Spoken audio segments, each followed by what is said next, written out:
280,000 people took part in a test of Sonoma County's new alert system. They should have received a phone call. KPIX5's Emily Turner on how the new emergency alert grew out of last year's deadly wildfires. Emily? Yeah, Liz, if you have a landline, you should have gotten that phone call. And if you've signed up with your cell phone number, you should have. There is still time to sign up. This is something the County of Sonoma and the City of Santa Rosa have been working on essentially since this fire happened almost a year ago, because they had to stand in these community meetings and tell people, I'm sorry, we didn't have this available at the time. And now they're testing it tonight. It's absolutely necessary. Maybe we could have got a few things out of our house if we had one, and maybe there's people's lives that could have been saved if we had one. Michael Williams lost his home and several neighbors to the Tubbs fire almost a year ago.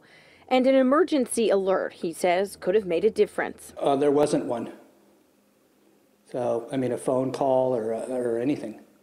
And for that matter, the cops didn't even come into the neighborhood and say over their PA to evacuate. It is one of fire survivors' biggest complaints, the lack of communication in the face of a firestorm. So Sonoma County has since updated its emergency notification system to use a combination of calls and cell phone alerts.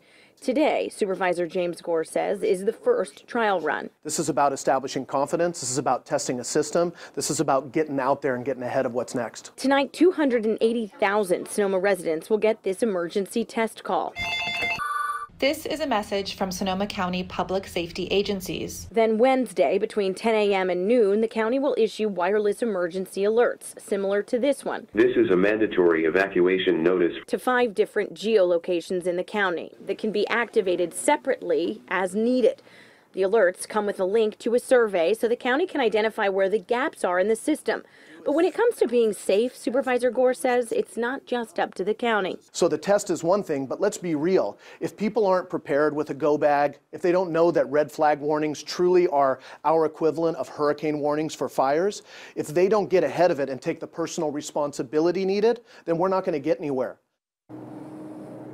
And this is a copy of that survey that the county is asking folks to fill out. One of the important questions on this has to do with Wednesday's alert, and that is, did you receive this on your cell phone and who is your carrier? Because at this point, not all carriers, carriers in general, are not federally required to push these alerts through. So they want to figure out which of these carriers is actually pushing those alerts through. Guys?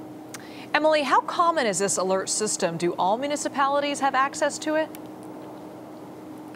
The short answer is no, and it's interesting, a statistic from when the fires happened last year, only about 25% of municipalities even had access to this system, and then even then, many didn't use it. It's just kind of developing, and one of the holdbacks is the fact that these carriers aren't federally required to push them through. This is going to be the biggest test on the west coast of this system, and all eyes, both federal as well as state, are going to be on how this test turns out.